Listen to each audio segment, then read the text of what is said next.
been ahead of the game before people start talking about it recently. Randy Jackson being shot by Tina Turner. Here we go.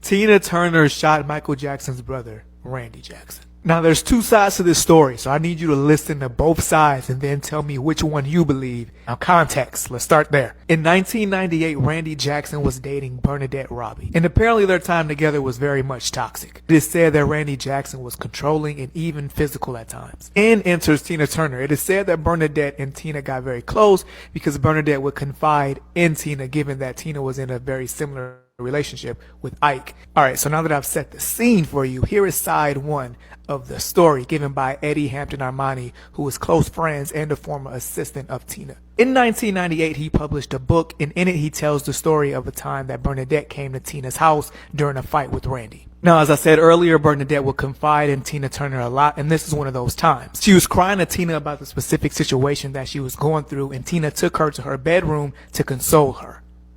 When Randy shows up on the premises begging and pleading to get in to speak to Bernadette. Now, Eddie, Tina's assistant, was already given instructions not to let him through, so he did not open the gate for Randy. So Randy eventually climbed over the gate, got a flower pot, and threw it through Tina's window, climbing through the window into her house. Now, of course, Bernadette and Tina come out of the bedroom after they hear the ruckus, only to find this man in her house. And according to Eddie, this is the part in the story where Tina went and got her gun. Now, why she had the gun in the first place is a whole nother crazy story that I may talk about another time. So Tina aims the gun at Randy's face and says, "Freeze or I'll blow your brains out." And I don't think it registered because all he did was lunge at Bernadette. So Tina blew a hole in her ceiling as a warning shot, and now Randy lunges after her. Shortly after a little tussle, he escapes the window that he threw a flower pot into, and he leaves the house, not without getting shot in the ass though. Now here's Randy's side of the story, and although it's not completely different from Eddie's version, there are some important variables that shifted. According to Randy, he went to Tina's house to check up on his baby Bernadette when he caught them off guard in her bedroom, affectionate. He also asked the disclaimer that there was no violence on his part nor weapons. Where does the truth lie? All right. That's Randy was allegedly tripping, man. What happened with Randy Jackson. Bernadette Swan is also the legend Hall of Famer from the Pittsburgh Steelers, Lynn Swan's ex-wife at this time. Okay. So that's where she gets the Swan from. So there you go. Just to set the table of this. This is early 80s. Heavy cocaine use is going on, I'm assuming, by everyone involved. And I don't know. Oh, baby. I'm just saying, everybody had money. This is Randy Jackson. He got bread. You think he Jackson? And look, he didn't have bread. He was the worst part of having bread age. I feel like Janet was so young when they came into money that she like grew up with money.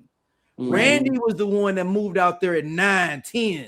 Yeah. He's the new kid that moved to North County at 9, 10, and they just blew up. And he just my brother's doing that thing. but he's still a Gary nigga though at the same time. So it's like a combining thing. Randy has proven time and time again that he's out of pocket. Okay, like I expect nothing less. And then also with Tina Turner, at this point in her life, she is a protector of women. She absolutely got a gun on her. And Ike is still showing up. Like, so she absolutely got that. She absolutely got something on her at all times. Are you shitting me? Of course she does. After dealing with Ike. But this is currently Ike is still fucking with her like at this time. Oh, this is in the 80s or the 90s? Early 80s. Yeah. That's what I'm saying. So yeah, like remember Ike didn't stop fucking with her till like 84, 85 or something. Before she started winning them Grammys. Yeah. Exactly. Yeah. Before the comeback album. Yep. She was doing shows in Vegas. Yeah. I absolutely believe that Tina had that thing on her and shot it. And she's like, I've seen this before. Right, I know what this is, and I bet you I tell you what ain't gonna happen. And I ain't fucked with a nigga since. Literally, took her ass over to Sweden. No, literally. That's what. There's not a nigga in her band. Yeah. There is no one that is black around her after Ike. Yeah, she ain't been back to St. Louis since the 70s. And so now, you know who's sitting there being like, I told y'all about this nigga. Who's the one person but I told y'all about this nigga, Randy? Who's the one person? Who, Jermaine? Jermaine? Because I took your lady because you was doing bullshit too. That's how Jafar got here, because you wasn't treating your lady right. Jermaine. And then he was messing with vindicated somewhere. And then he was messing with Whitney while he was married to Hazel. I love you, Hazel Gordon. Like that ain't Brad Lake. Yeah. No, that song ain't about me on Whitney's album. That ain't about me. Yeah, the dude in the video looked just like him. I know. Dude, They do look just like him. he just didn't have a curl. Hey man, I never until you just said The dude looked just like, he just don't have a curl. that ain't me at all though. This is back when artists used to just do everything on wax, right? We got rap beeps now, but no, we used to talk. They used to talk to each other. Like Bobby Womack and several warning songs out there. Everyone. Right? Whitney singing "Saving All My Love." Jermaine wrote back, "Don't take it personal. I do what you do." Y'all are sitting here doing love ballads, going back and forth with each other. This whole breakup is happening on the radio. On the radio. This whole fucking thing is happening on the radio. We watching this thing going back and forth on the radio.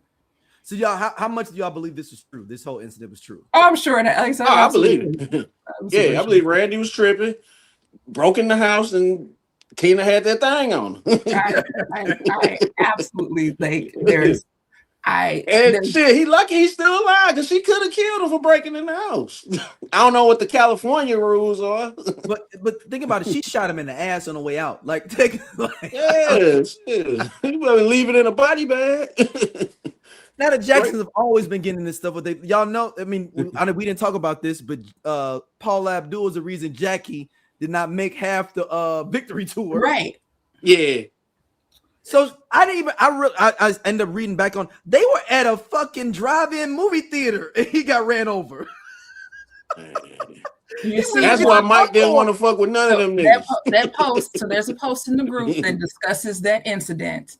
And I commented and I said, I've said it before and I'll say it again. If you want your man to act right, you're going to have to get him in a car. And I said, I tagged Samantha and Samantha came back and said, I posted it. Yeah, I shared it. So you may say to yourself, why do y'all know that you have to hit somebody? With both of us are single, so we didn't do it.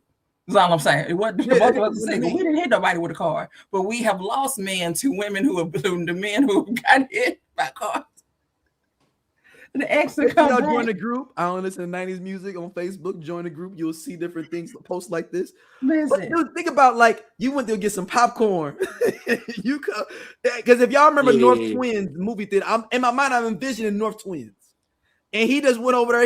He like ain't nobody gonna know I'm in North Twins. Hit him with your car. He came around that corner. I will live a good life together. And what kind of car you think she had? Like, I want to play this out. Look, what kind of car did she pull up in? She had a Toyota Celica. No, they got. You remember the Jackson got some bread though. I'm thinking a Jaguar. I got so that's the thing. I got to think about what cars were around at that time. But I'm a Buick Skylark. What year? This is the 80s, 83, 84. It was a Buick or a Lincoln. Fuck around, be a Lincoln Continental. I was a Trans Am. Ooh, because she's an attractive young woman though too though, so Trans Am would fit right up her. Camaro or something. And think about how much he was shitting bricks to see the Trans Am pull up in the lane and be like, I drove 45 minutes to an hour to come to this place. If it had been 99 2000, she'd have had a tracker on this car, right? That was a Mitsubishi Eclipse. But she had a tracker on this car though. Think about it, she had a tracker on this car in the 80s. In the 80s? Damn. Oh yeah. So she had to have the little thing with the bonnets and like literally boop, boop, boop. Like she had to ride and like hear the signal. Like this ain't no like thing, y'all. Like he's at the North Twins Drive-In. She had to she was messing with somebody on the LAPD. He couldn't share their location. She's messing with somebody on the LAPD force. Got that tracking something. I just made I just came up. No. These are the great stories we can create. I love this. I love this. So you know, our sister boyfriend worked for the LAPD. Her boyfriend worked for the LAPD. You know, he out here in Compton. Because they lived all the way up in Encino. That's like an hour away. So, like, you know, he's in Compton fucking around. That's like driving from Wentzville to the south side. Yep. You would never think, if a dude came over this, he would never think nobody would be show up to him on the south side. He from Wentzville. This the last place you would think he'd be over here. They ain't got to drive back home. All right, as we continue on in our discussion. All right, this is something we had before that I wanted to discuss. What person and what R&B group could not miss nobody? Like when they lost this person, we knew the group was over.